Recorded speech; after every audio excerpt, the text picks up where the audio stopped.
បាទសូមជូនកំណាប់មួយបទក្រមចំណងជើងថាដៃចុះខ្ញុំសាងបទកកតិស្មូតបែបក្អែកលោតទី1ដែលជាងខ្ញុំសាងសំអិតសំអាងអោនកាយវាចា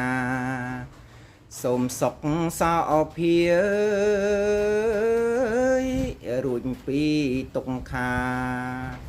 ឆ្លងដល់ត្រោយមហាពលគឺនិព្វាន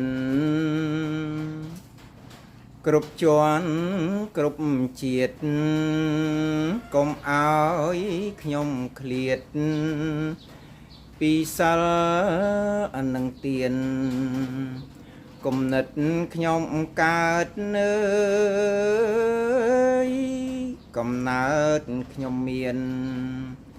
មគ្គផលជាស្ពានដល់ឋានថ្លៃថ្លាខ្ញុំជូនមគ្គផលចំពោះទៅដល់មេត្តាបិតាគុណគ្រូឧបបង្គជាយាចាគុណញាតតង្កើ7សន្តានជីដូនជីតារស់នៅក្តីណា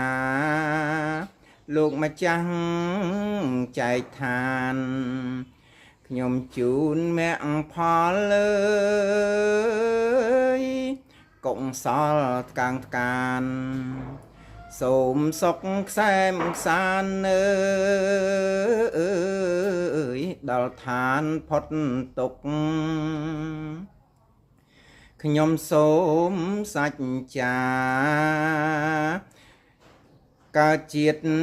ណាសូមឲ្យបានសុខ